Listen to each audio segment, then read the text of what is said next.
Vamos com mais notícias? O Brasil estava voando rumo ao crescimento. Pelo menos é o que acredita Jair Bolsonaro. Ontem, no anúncio do novo ministro da Saúde, ele culpou o coronavírus pela crise que o Brasil atravessa e ainda vai atravessar. Dá uma olhada.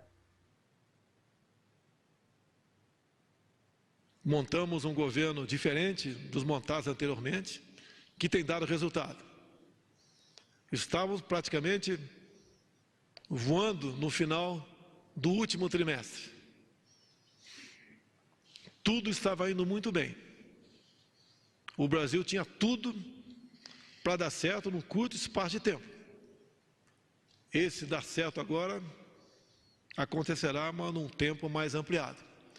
A responsabilidade não é só minha, é de todos nós. Mais uma notícia: o Brasil já tem 2,5 milhões de trabalhadores que aceitaram aderir ao acordo de suspensão de contrato de trabalho ou redução de jornada e salário, conforme o previsto na medida provisória 936, que foi editada pelo governo federal. A estratégia já foi adotada por empresas dos ramos mais diversos. A fabricante de aeronaves, a Embraer, adotou, montadoras adotaram, segmentos do varejo e redes de hotelaria. Sobre essa situação econômica do país, a gente conversa agora com José Silvestre Prado de Oliveira, que é diretor técnico adjunto do Diese. Olá, Silvestre, tudo bom? Olá, Thalita, tudo bem? Vamos começar comentando um pouquinho essa fala de Bolsonaro, depois a gente parte para essa questão da medida provisória.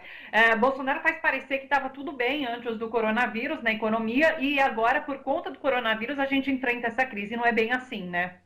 Claro, não estava bem antes, né? Agora, claro que não tem parâmetros de comparação com a realidade atual pós-coronavírus, né?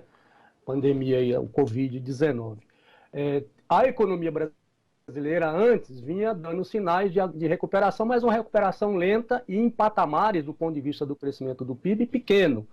É bom lembrar que você tinha projeções da ordem de 2%, gente falando que poderia até ser menos em 2020, e agora, com a crise, há projeções que o próprio governo, né, tinha feito uma projeção a semana passada, algo como um crescimento próximo de zero, e tem projeções que indicam que o PIB pode cair 6%, 7% ou talvez até mais.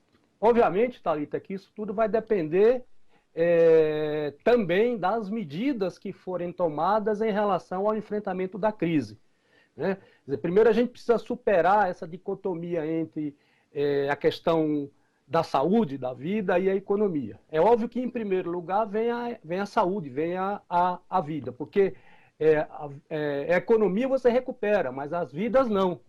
Então é importante frisar e descaracterizar essa questão de separar essas coisas. A prioridade agora é enfrentar a crise para preservar a vida das pessoas, né?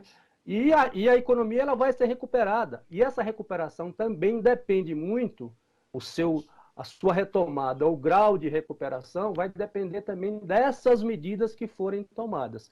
Os dados e as projeções para outros países têm mostrado, né, que é fundamental ter as medidas de preservação da vida, porque isso também vai ajudar na recuperação. É claro que vai ter crise, o desemprego vai aumentar, a renda vai cair. Daí porque as medidas que os governos devem tomar de preservar o emprego e, sobretudo, preservar a renda das pessoas. E, obviamente, também o apoio para as empresas manterem os empregos, enfim. Então, acho que isso que é o fundamental que deve ser trabalhado.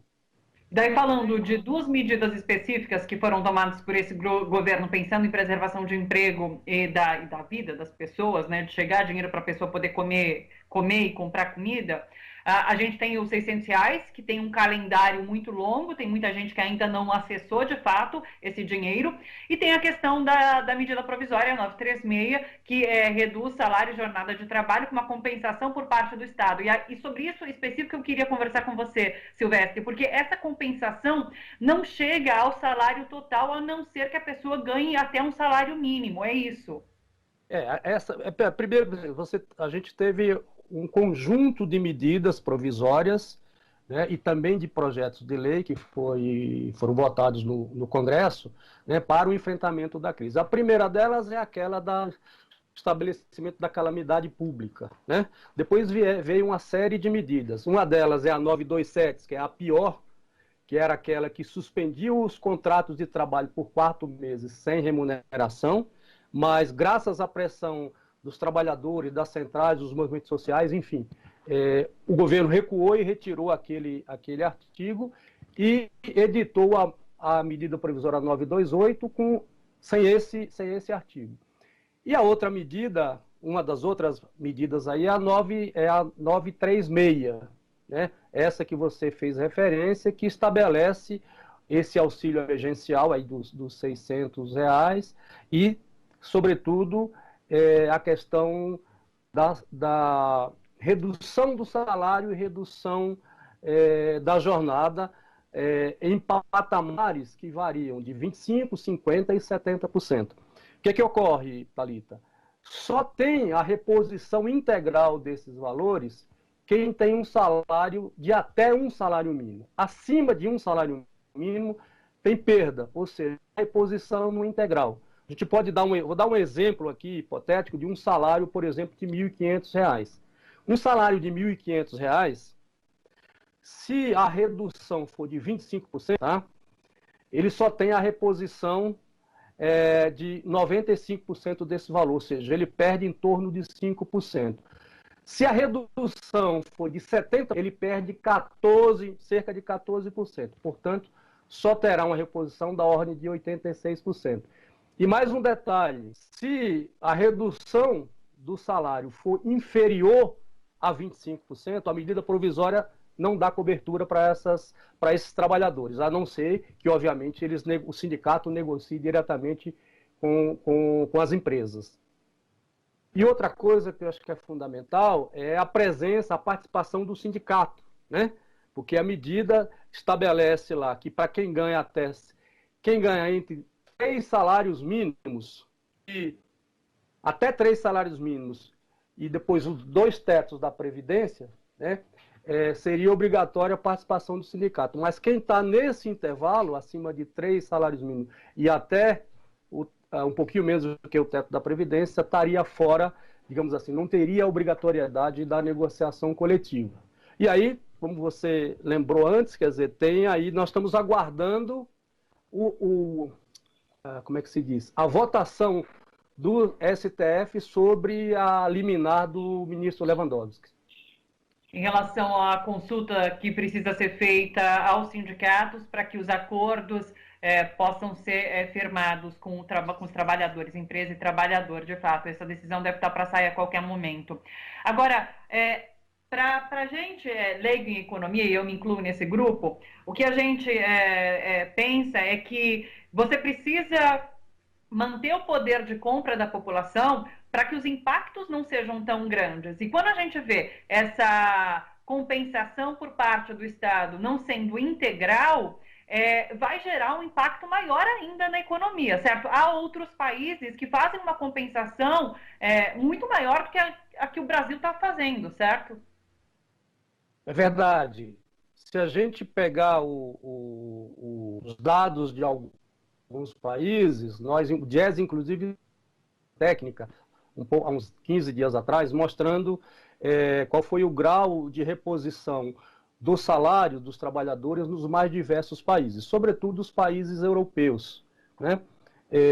E nessa nota técnica, nós analisamos a medida provisória 936, também colocamos lá um gráfico que faz uma comparação entre esses diversos países e o Brasil. No caso europeu, um conjunto de países, acho que são 4 países, entre eles a Dinamarca, que a reposição é de 100% do salário, ou seja, não teria perda nenhuma. Depois você tem um grupo de países que a reposição é em torno de 80% da renda, é o caso, por exemplo, da Inglaterra.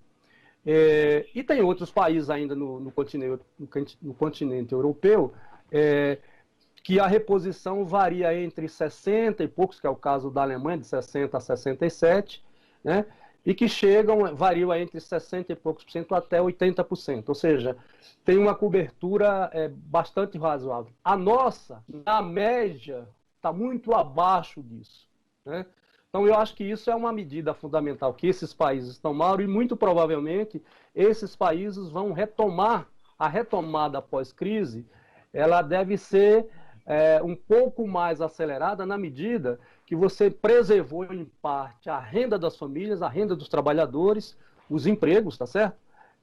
Que, portanto, isso vai facilitar. Ao lado disso, tem também as medidas que esses governos tomaram para ajudar as empresas, do ponto de vista de linha de crédito, de créditos com juros muito baixos, né? Enfim, juros subsidiados, prazo mais elástico para que as empresas possam pagar, além das isenções num período determinado dos chamados encargos. Por exemplo, aqui a gente teve, né, também, porque teve uma medida provisória voltada especificamente para o crédito das empresas, o suporte às empresas, né?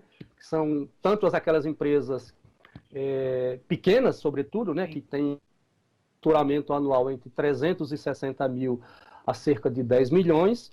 Tem lá uma medida provisória que trata especificamente disso, que coloca recursos, né, para essas empresas enfrentarem coisa. Mas, como você mencionou no começo, a mídia tem divulgado, me parece que hoje já tem cerca de 2,5 milhões de trabalhadores que já fizeram, né, contrato de redução de salário, com redução de coisa.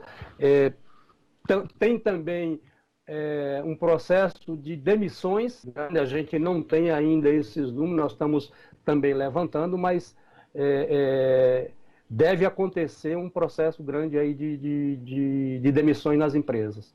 Sim. Quando a gente vê o presidente colocando... O discurso dele parece que ele coloca a economia em detrimento da saúde, mas analisando as ações a gente vê que nem isso está acontecendo, na verdade, nem a parte da economia ele está dando essa atenção especial para que a gente, num pós-pandemia, possa se recuperar de forma mais rápida. José Silvestre, quero agradecer demais a sua participação aqui no Bom para Todos. O José Silvestre é diretor técnico adjunto do DIEESE, falou um pouquinho sobre as medidas econômicas do governo. Muito obrigada, até uma próxima. Obrigado, Thalita.